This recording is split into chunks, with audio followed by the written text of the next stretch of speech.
Hi, it's Dwyer, gamblersadvisory.com, here with some thoughts on Week 17 of the National Football League, last week of the regular season 2011. First, the honor roll with a 3-2 record, and it was a tough week for many.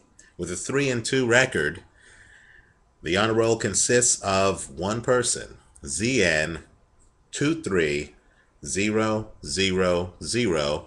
They were 3-2. Congratulations to ZN23000. I was 1-2 last week, ending a good run. It happens. Remember, and now's a good time to remember, the opinion you should follow should be your own. Just consider this video to be a second opinion from a complete stranger online. Now, there are a lot of intriguing games in Week 17. But we're going to restrict our betting simply because some teams have a lot to play for. Some teams have nothing to play for, right? San Diego has been eliminated from the playoffs, but in my opinion, talent-wise, they're a better team than the Oakland Raiders, who still have a lot to play.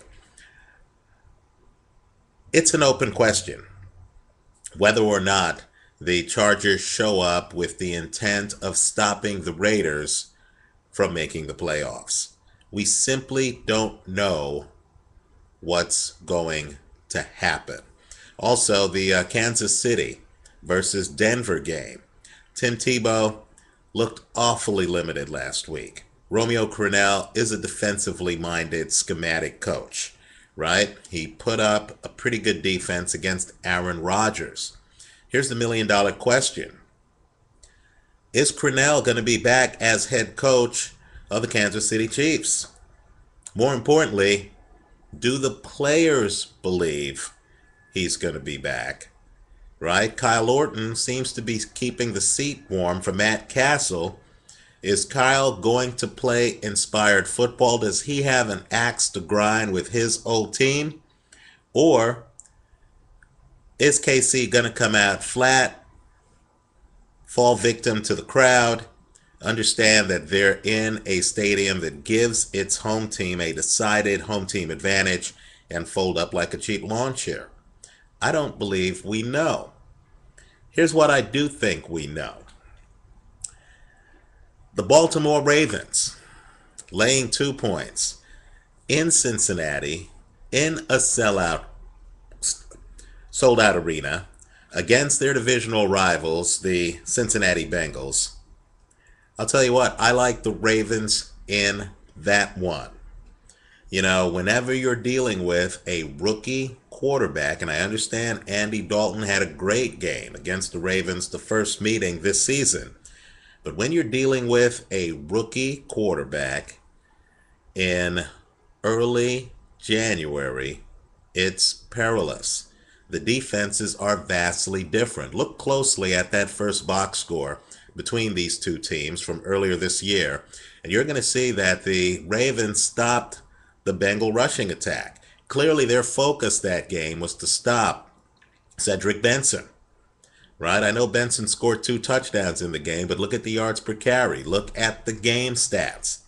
What happened was Andy Dalton apparently was able to hit A.J. Green. We're talking about rookie to rookie, and was able to, pass for well in excess of 300 yards. Do you think that's going to happen this time? The Ravens need this game, because if they lose it and the Steelers win and win the division, then the Ravens don't get a home playoff game. Not only that, the Steelers are playing the Browns, a team with a below 500 record, right? And, of course, the 2 games, the Steeler-Brown game and this Raven-Bengal game, are going off at the same time. So the Ravens won't have the benefit of knowing if the Steelers have lost when they play this game. I don't expect a letdown, too, because look at the personality of the Ravens, right? Ray Lewis, when's the last time you saw him approach a game at half speed? T. Sizzle, when's the last time you've seen him do anything other than go all out, right? I believe that given the locker room culture of the Ravens, they're never going to show up at anything less than 100% against a divisional rival, especially a divisional rival that has rookies at key positions. I think the Ravens cover the 2 points. I like Baltimore in that one. Another game I like is the under 54 and a half in the New Orleans Saints against the Carolina Panthers. I know Cam Newton has shown that he's a excellent young quarterback, right? And I know that the Saints likely have nothing to play for because, of course, the 49ers, who have the 2 seed in the NFC, are playing the St. Louis Rams. That's practically an exhibition game, right? And so this game, you need to look at this game as a game in which some key members of the Saints, Jimmy Graham, the tight end, Drew Brees, the quarterback, probably are not going to play all 4 quarters, right? I believe the Saints come out remembering last year when they lost Jimmy Graham at the end of the season before losing to Seattle. I believe the Saints come out with the idea that this is a preseason game and they're going to try to protect their players. Now, here's the problem with Drew Brees' dominant season, and it was dominant. He had to be on the field to get to 5,087 yards, right? His backup is probably rusty. Probably doesn't have the timing that Drew Brees has. Probably doesn't have the exceptional Pro Bowl vision in being able to hit different receivers that Drew Brees has, right? I mean, a lot of Drew Brees' game are quick decisions, audibles. He'll turn, he'll hit guys, he'll hit Darren Sproles in the flat. He'll see Marquise Colson flash deep, he'll hit him deep. A lot of split-second decision making. I don't expect the Saint offense to remotely approach the level of efficiency that it has with Drew Brees if Drew Brees is on the bench. And so what I think is going to happen, because people realize that Tom Brady actually has an opportunity to erase Drew Brees from the record books, right? Brady's within 200 yards of Drew Brees' Dan Marino record. What I think will happen is Brees probably will play maybe the first half to just hold on to the record. But then I expect the Saints to sit guys down in the second half, and I don't expect this to be a high-scoring game by them.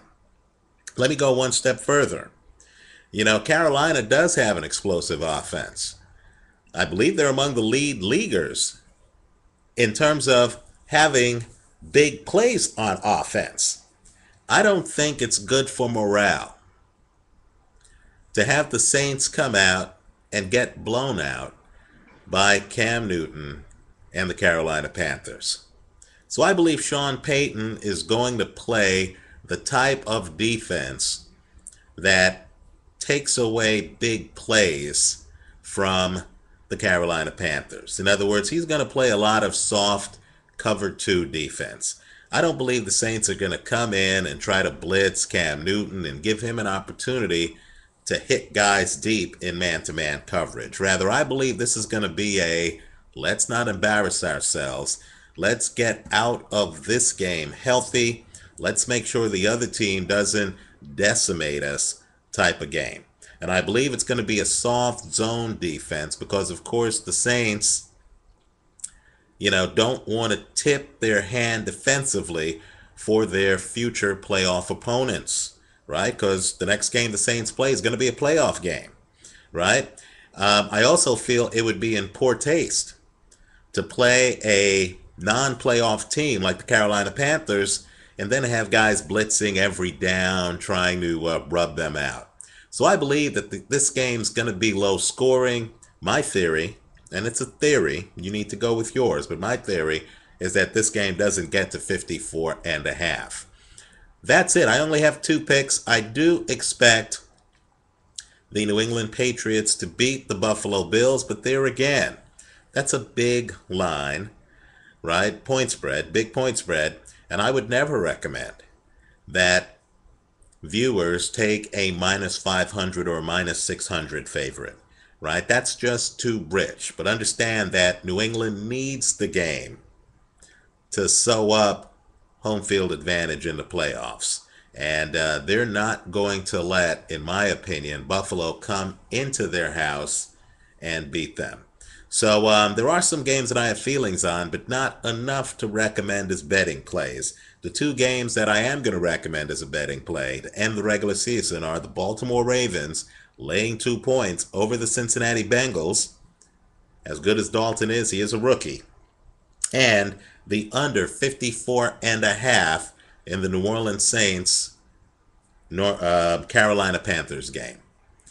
Let me know what you think. I hope handicappers leave their picks in the comment section. Let's talk about it. I understand I'm a little bit late in getting this video out, late Saturday night. The games start tomorrow morning. But if you see this video, leave your best picks here so we can share them with the YouTube Nation. Thanks for watching.